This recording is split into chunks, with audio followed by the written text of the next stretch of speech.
The lights on Aura Station were dying. They flickered and dimmed like candles in a storm.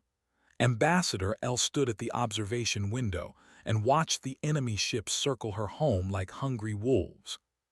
17 days. For 17 days, the Dominion had surrounded them. 43 massive warships hung in the darkness of space, blocking every path to safety. No food could come in. No one could escape. The Dominion wanted them to surrender or die. It was that simple. L was a species that had lived among the stars for thousands of years. Her people were peaceful. They were scientists, artists, and healers. Their bodies glowed with soft blue and purple light when they were healthy and happy. But now, as she walked through the station's corridors, she saw her people's light fading. The children no longer glowed at all. Their small bodies were saving every bit of energy just to stay alive. 3 million souls lived on Aura Station. 3 million innocent people who had done nothing wrong. The Dominion wanted their system, their resources, their space. And the Dominion always took what they wanted. Ambassador, said Commander, walking up beside her. He was old, his glow now just a faint shimmer under his skin. The shields will fail within 6 hours. After that, we have no protection. Elle closed her eyes. In our ships. 6 patrol craft against 43 warships. N's voice was heavy with defeat. We would not last 5 minutes. She had sent messages to everyone, every species, every government, every station and colony within reach. She had begged for help. She had pleaded. She had offered everything her people had. The Galactic Council had responded first. Their message was cold and official. Aura Station lies within contested space, they had written. Direct intervention would violate the Treaty of Neutral Systems. We cannot help. We offer our condolences. Condolences. They offered sadness for the dead while her people were still alive, while children still breathed and mothers still held them close. The Council would not risk a single ship, not spend a single resource, not anger the Dominion in any way. Other species sent similar messages. We are sorry. Our hands are tied. We cannot get involved. Best wishes in this difficult time. Best wishes, as if her people were sick with a cold and not facing extinction. Elle returned to the communications center. It was a large room filled with screens and equipment, most of it running on backup power now. Her communications officer, a young named A, sat at her station with tired eyes. Anything? Elle asked, though she already knew the answer. A shook her head. The Dominion is jamming most of our signals. Only short-range communication is working. No one can hear us anymore. Elle sat down heavily. This was it then. Her people would die in silence, and the galaxy would pretend it never happened. The Dominion would write the history, and the would be forgotten. She thought about the elders who had gathered that morning. They spoke of acceptance, of dying with dignity, of not giving the Dominion the satisfaction of seeing them beg. Perhaps they were right. Perhaps all that remained was to face the end with grace. But something inside Elle refused to accept it. Something small and stubborn that would not let her stop trying. Keep all channels open, she told her, every frequency. Even the ones we never use, even the primitive ones. A looked confused but nodded. Yes, Ambassador. Hours passed. The lights grew dimmer. The air grew colder as life support systems began to fail. Elle stayed in the communications center, listening to static and silence. Then, just as she was about to give up, A sat up straight. Ambassador, I have something. Elle rushed to her side. What is it? A signal, very weak, coming from. I don't know where. The frequency is so old, so primitive, our systems almost ignored it completely. Let me hear it. I pressed a button and a voice filled the room. It was scratchy and distant, broken by static, but the words were clear. Aura Station, this is the UEN Prometheus. We heard your distress calls. We are coming. Hold fast. Help is on the way. Elle's heart stopped. She grabbed A's shoulder. Who are they? UEN? What species? I searched the database, her fingers moving quickly. UN, United Earth Navy, they are humans. Humans? El had heard of them, a young species. They had only been traveling among the stars for about 200 years. They were considered primitive by most of the galaxy, unimportant. Their territory was far away, on the outer edges of known space. How far away are they? El asked. A checked the signal origin and frowned. Based on their known space, at least 9 months away by standard faster-than-light travel. 9 months, they had 6 hours. Elle felt tears forming in her eyes, but not from hope. The humans could never arrive in time. It was impossible. The laws of physics would not allow it. But someone had answered. In all the galaxy, with all its ancient and powerful species, only the humans had responded. Only they had said, "We are coming." Elle pressed the communication button with shaking hands. "Prometheus, this is Ambassador L of Aura Station. We thank you for your response, but you should know, we have only hours remaining. We do not expect rescue. We simply wanted to say, thank you for trying." The static-filled response came back, and this time Elle could hear something in the human voice, something that sounded almost like a smile. "Ambassador, with respect, you don't know what we can do. Keep your people alive. We'll handle the rest. Prometheus out." Al stared at the speaker in confusion. What did that mean? What could one species, one ship, possibly do against the Dominion? She did not know, but for the first time in 17 days, she felt something she had forgotten. Hope. The bridge of the Prometheus was dark and quiet. Red lights glowed softly from the control stations. The crew moved like shadows, speaking in whispers, their faces lit by the glow of their screens. Captain stood at the center of it all. She was not a tall woman, but she carried herself like a giant. Her dark hair was pulled back tight. Her eyes were sharp and focused. She had fought in 3 wars and lost count of the battles. The lines on her face told stories of hard choices and harder victories. "Status report," she said, her voice calm and steady. Lieutenant Park looked up from his station.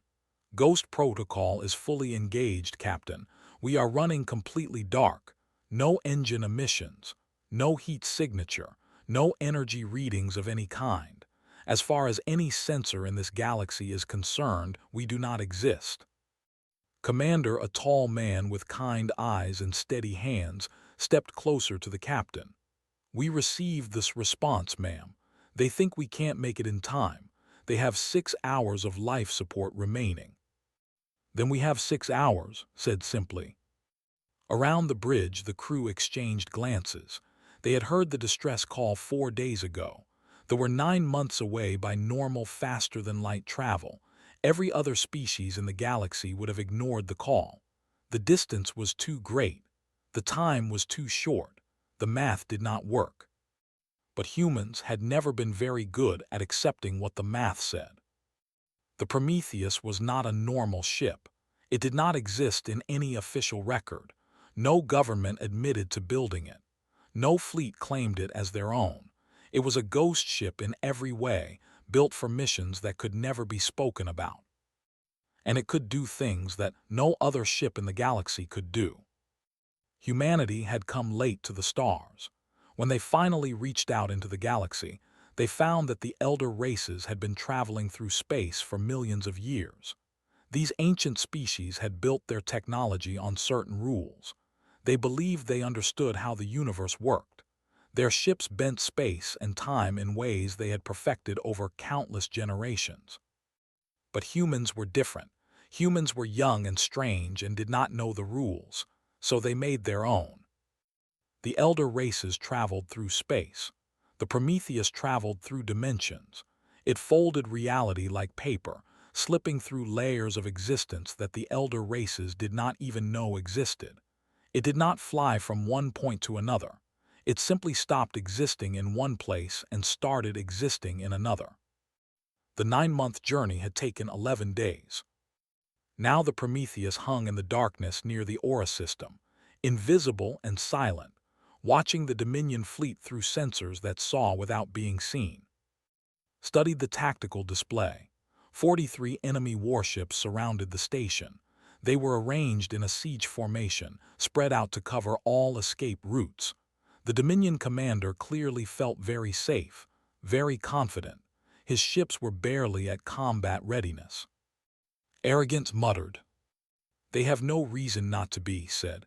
"They have no military to speak of, no allies willing to help.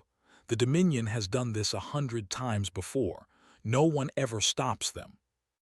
Until now." Walked to the weapons station, where Chief sat monitoring the ship's arsenal. Was a large man with thick arms covered in old tattoos. He had been building weapons since before was born. "Chief, are the shrikes ready?" Grinned, showing a gap where a tooth used to be. 18 attack drones, fully charged and very angry. "They've been sleeping too long, Captain. They want to play." The shrikes were another human invention that the galaxy did not understand. They were small, fast, and piloted by artificial minds that could think 1,000 times faster than any living creature. They did not fight like normal pilots. They fought like mathematics given form, calculating and adapting and striking with perfect precision. "We'll deploy them when the shooting starts," said. "But first we talk." "You think the Dominion will listen?" asked. "No, but we give them the chance anyway. That's what separates us from them." Returned to her command chair and sat down. She looked around at her crew. Some were young, barely out of training. Others were veterans who had seen things they would never speak of. All of them had volunteered for this mission, knowing they might not come back. "Listen up," she said, her voice carrying across the quiet bridge. "In a few minutes, we're going to drop our shroud and introduce ourselves to the Dominion. They're not going to be happy to see us. They outnumber us more than 40 to 1. Every tactical rule says we should lose." She smiled, a small and dangerous expression. "But we're not here to follow rules. We're here because 3 million people are dying and they asked for help. The rest of the galaxy said no. The great and powerful elder races said it was too far, too risky, not their problem." Stood, her hands clasped behind her back. "We said yes, because that's who we are, that's what humans do. We show up, we fight, and we do not leave people behind." The bridge was silent for a moment. Then Lieutenant Park spoke up. "Captain, I have the Dominion Fleet Commander on standard frequencies, broadcasting on all channels as you requested." "Put me through." Took a breath. She had done this before many times. The words came easily. "Dominion Fleet, this is Captain of the United Earth Navy vessel Prometheus. You are engaged in the unlawful siege of a civilian population. You will power down your weapons and withdraw from this system immediately." She paused, letting the words travel across the void. "You have 60 seconds to comply."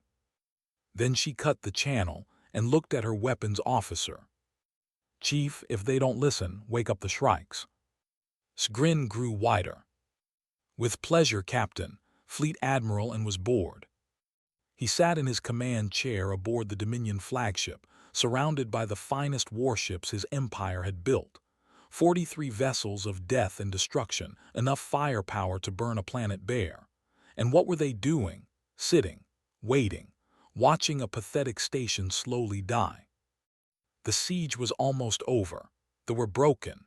Their shields were failing. Their life support was running out. Soon, and would give the order to begin the final bombardment, and another system would belong to the Dominion. It was almost too easy. And was a tall creature with gray skin and 4 arms. His species, had served the Dominion for generations. They were conquerors, destroyers. They took what they wanted and crushed anyone who stood in their way. It was the natural order of things. The strong took from the weak. The weak accepted their fate or died. They had tried to ask for help, and had laughed when he heard their desperate calls. Who would come? The Galactic Council was full of cowards. The other species were too afraid of the Dominion to act. No one would risk a single ship for a dying station full of glowing weaklings. "Admiral," his tactical officer called out, "I am detecting something strange." and waved one of his four hands dismissively. What is it now? Gravitational readings, very small, coming from bearing 227. The officer looked confused. The readings do not make sense, sir. It is as if something is there, but our sensors say the space is empty. Sensor ghost and said, space debris, cosmic interference, focus on the station. Yes, Admiral. And returned to his thoughts. Tomorrow he would accept the surrender, or he would destroy them. Either way, this mission would be over and he could return home as a hero. Another victory for the Dominion, another system under their control. Then every alarm on the bridge screamed at once, and jumped from his chair as red lights flashed everywhere. His officers shouted over each other, pointing at their screens with panic in their voices. Contact unknown vessel. It appeared from nowhere.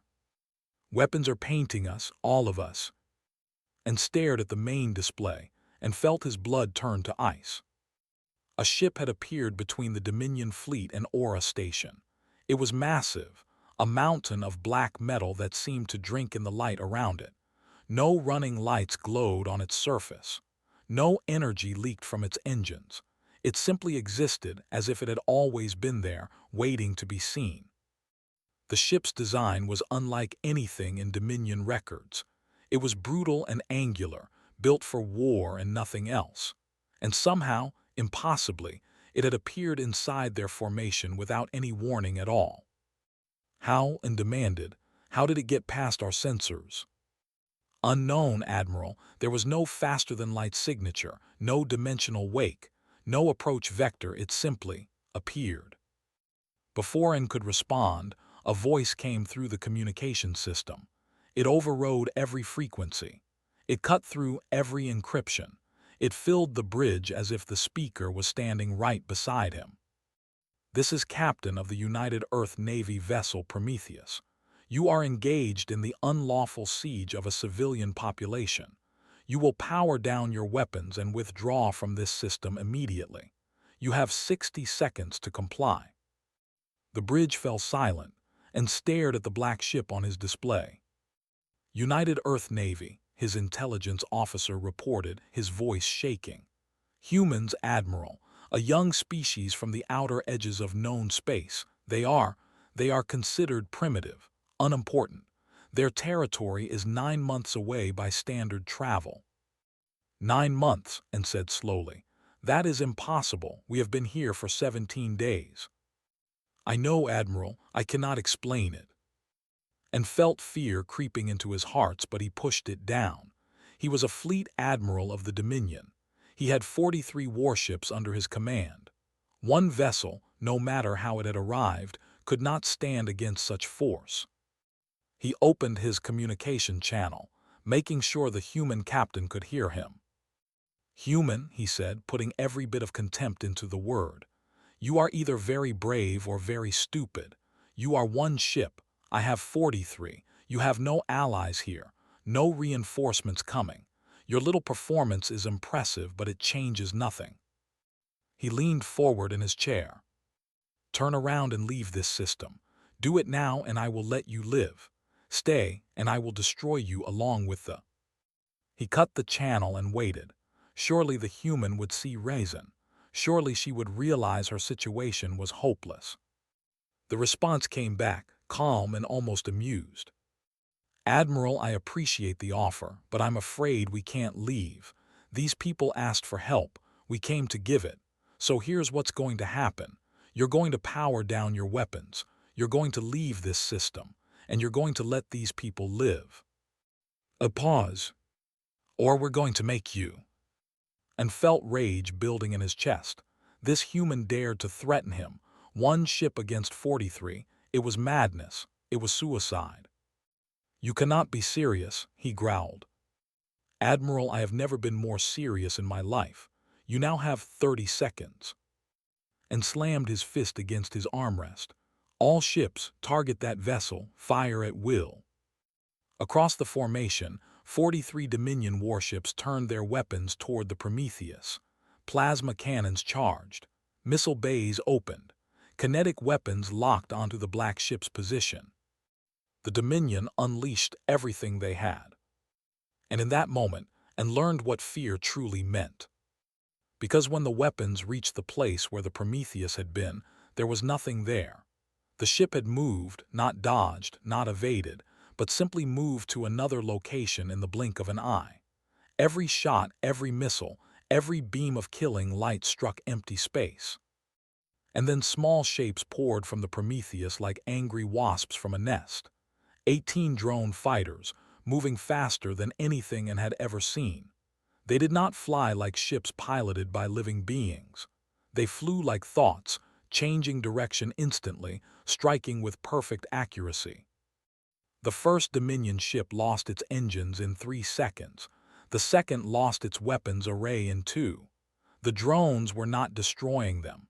They were taking them apart, piece by piece, with surgical precision. And watched his fleet crumble, and realized the terrible truth.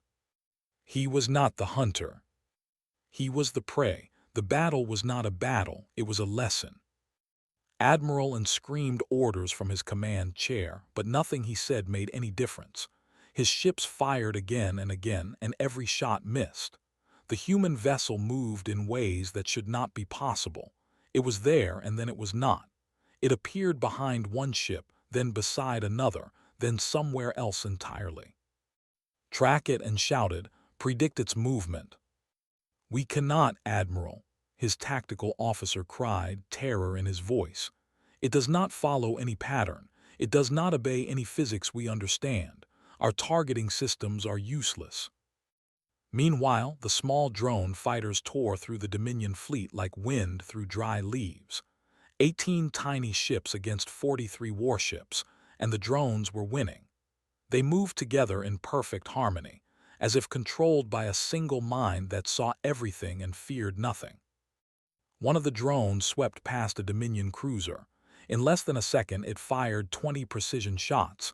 Each shot hit a different system: engines, weapons, shields, communications. The cruiser went dark, drifting uselessly in space. The drone had not destroyed it. It had simply turned it off. They are not killing us, and realized, his voice hollow. They could destroy us, but they are not. Why? No one on the bridge had an answer. Ship after ship fell silent. The drones were everywhere at once, striking and vanishing before the Dominion gunners could react. The weapons that did manage to fire hit nothing. The drones were too fast, too smart, too different from anything the Dominion had ever faced. Within 90 seconds, 12 Dominion ships were crippled. Their crews were alive, their life support systems intact, but they could not fight. They could not even move. Captain's voice returned to the communication channel, as calm as if she were discussing the weather. Admiral N, that's 12 ships disabled, 31 remaining. My drones can continue this mathematics lesson for as long as you'd like, or you can make the smart choice and withdraw. What will it be? And gripped his armrest so hard that his claws dug into the metal. His heart's pounded with rage and fear.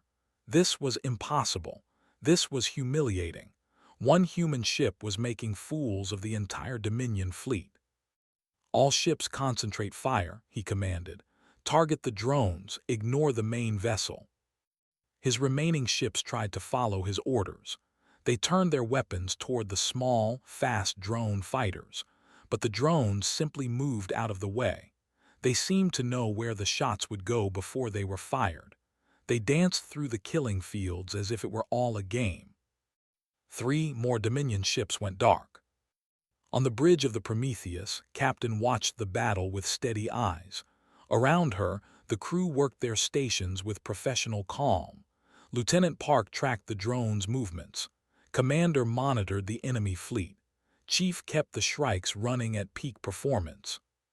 Dominion flagship is charging main weapons, Park reported. They're targeting us directly. Nodded, let them fire, then relocate to position 7. The Dominion flagship unleashed its primary weapon, a massive beam of concentrated plasma that could cut through a moon. It streaked across space toward the Prometheus, bright enough to blind anyone who looked directly at it. The Prometheus was not there when it arrived. The ship had folded space around itself and reappeared 3 kilometers to the left. The plasma beam struck empty void and continued into the darkness of space, hitting nothing. Opened a channel. Admiral, your main gun is impressive, but you can't hit what you can't track. We can do this all day. Can you? And slammed all 4 of his fists against his control panels. He had lost 18 ships now, more than a third of his fleet, disabled without a single human casualty. His officers looked at him with fear in their eyes, not fear of the enemy, but fear of what their failure would mean when they returned home. "We must retreat," his first officer said quietly. "Admiral, we cannot win this fight. We do not even understand how they are fighting." "Retreat," and snarled. "The Dominion does not retreat. The Dominion does not run from a single enemy ship." But as he spoke, another of his ships went dark, and another, and another. The truth was impossible to ignore. The humans were not just winning. They were not even trying hard. They were toying with the Dominion fleet, showing them exactly how outmatched they were while deliberately keeping them alive. It was a message, and an understood it perfectly. You are not the power you think you are. You are not the predator. You are not the strongest. Someone else is, and they are watching. 22 ships remained operational, and looked at the black human vessel, still untouched, still completely unharmed by everything his fleet had thrown at it. He looked at the drone fighters, still circling like predators waiting for the next kill. And for the first time in his long career of conquest and destruction, Admiral and made a decision he had never made before. "All ships," he said, his voice dead and hollow, "power down weapons, prepare for faster-than-light jump." "Admiral," his first officer asked. "We are leaving." The words tasted like poison in his mouth. "Signal the fleet, full retreat." One by one, the remaining Dominion ships powered down their weapons. Their engines hummed as they prepared to flee. No one spoke. No one could look at each other. The shame was too great. As the first ships jumped into faster-than-light travel, vanishing from the system, Captain spoke one final time. "Admiral N, remember this day. Remember that you attacked innocent people who could not fight back. Remember that you thought no one would stop you. And remember that someone did." A pause. "If we ever meet again under similar circumstances, we will not be so gentle. Take your ships, go home, and never come back to this system." And did not respond. He could not. The words would not come. His flagship jumped into faster-than-light, and the Dominion fleet scattered into the void, running from a fight they could not win against an enemy they could not understand. Behind them, Aura Station remained safe, 3 million lives saved. The siege was over. And across the galaxy, the story would begin to spread. The Dominion ships were gone. The void around Aura Station was quiet for the first time in 17 days. No weapons pointed at them. No threats filled their communication channels. The nightmare was over. Ambassador L stood in the station's main docking bay, surrounded by her people. They had come to see the humans with their own eyes, to meet the impossible rescuers who had crossed the galaxy to save them. They were glowing again. Not brightly, not yet, but the soft colors were returning to their bodies. Hope did that to them. Hope brought back their light. A human shuttle approached the station. It was small and simple, nothing remarkable about its design. It docked smoothly, and the airlock doors began to open. Elle had prepared speeches for this moment. She had rehearsed formal greetings and diplomatic phrases. She had studied human customs and tried to learn their protocols. All of it disappeared from her mind when the doors opened. Captain stepped through first. She was smaller than Elle had expected. Humans were such a young species, such a small presence in the great map of the galaxy. But there was something in the way this woman stood, something in her eyes that made her seem larger than her body. Behind the captain came human medics carrying supplies. They did not wait for permission or ceremony. They immediately began working with the station's medical staff, distributing food and medicine, checking on the weakest and youngest first. El stepped forward to greet the captain. "I am Ambassador El. On behalf of all, I do not have words large enough to thank you." Shook her head slightly. "No thanks needed, Ambassador. Are your people all right?" "They are now because of you." El's voice cracked with emotion. "Captain, we must speak plainly. I do not understand what has happened here. The Galactic Council refused to help us. Every species we contacted said the same thing.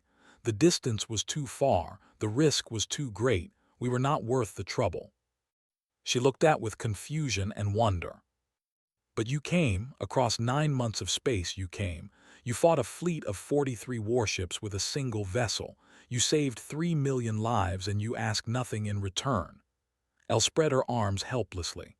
"Why? What do you want from us? We have nothing to offer, no resources, no strategic value, nothing." Was quiet for a moment. When she spoke, her voice was soft but firm. "Ambassador, where I come from, we have an old saying. The only thing necessary for evil to triumph is for good people to do nothing." She shrugged, as if the answer was obvious. "Your people were dying. You called for help, so we came." "But the cost," Elle pressed. "The danger. The Dominion will see you as enemies now. You have made powerful forces very angry." Smiled a small and tired expression. The Dominion was already doing terrible things. The only difference is that now they know someone is willing to stop them. That's not a cost, Ambassador. That's progress. Around them, the scene was transforming. Human medics moved through the crowds, treating the sick and feeding the hungry. Children who had stopped glowing were eating real food for the first time in weeks. The station's dying lights were being repaired by human engineers who had brought their own power sources. Elle watched it all with tears streaming down her face. Her people's colors reflected her emotions, blues and purples and silvers flowing across her skin. "I have been a diplomat for 100 years," she said quietly. "I have met many species. I have seen much of this galaxy. I thought I understood how things worked. The strong take, the weak suffer, the powerful protect their own interests and nothing more." She turned too. "But you are different. Your species is young. You have nothing to gain from this, and yet you risked everything to save strangers who could never repay you." She paused, searching for words. "What kind of people are you?" Thought about the question. She thought about Earth, about its history of terrible wars and great kindness, about humans at their worst and humans at their best, about the long road her species had walked to reach the stars. "We're just people," she said finally. "We make mistakes. We hurt each other. We're not perfect or special. But somewhere along the way, we decided something important. We decided that if someone's suffering and you can help, you help. You don't ask if they deserve it.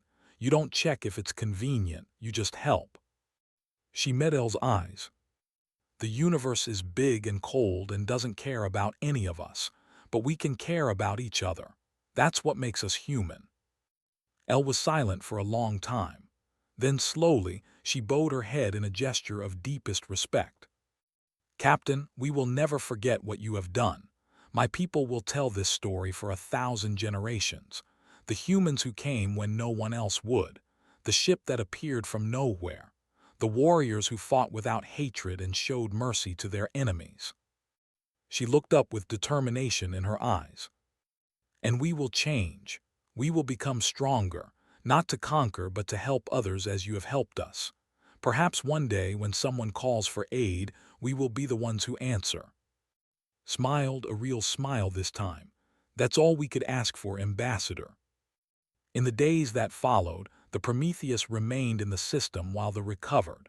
The story spread faster than any ship could travel. It moved through trading posts and diplomatic channels, through whispered conversations and official reports. The humans, the young species from the far edges of space, they had technology no one understood, ships that moved like ghosts, weapons that could disable a fleet without killing, and a strange, irrational willingness to help anyone who asked. The Galactic Council discussed the incident in emergency session. They had ignored the pleas. They had abandoned them to die. And then the humans had done what the great powers of the galaxy had refused to do.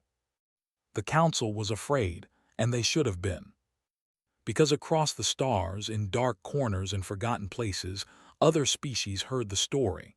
The outcasts, the abandoned, the forgotten ones who had stopped calling for help because they knew no one would come. They began to listen to those primitive human frequencies. They began to hope again. And somewhere in the vast darkness between stars, the Prometheus sailed on, its crew watching and waiting, because knew the truth that the galaxy's elder races had forgotten. Power without compassion is just violence.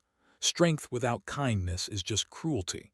But a hand extended to someone in need, no matter how far away, no matter how impossible the odds, that was something greater than power, something the universe needed more of. The humans had announced themselves to the galaxy, not with threats or demands, but with a simple message that echoed across the void. We are here, we heard you, we came. And we will always come.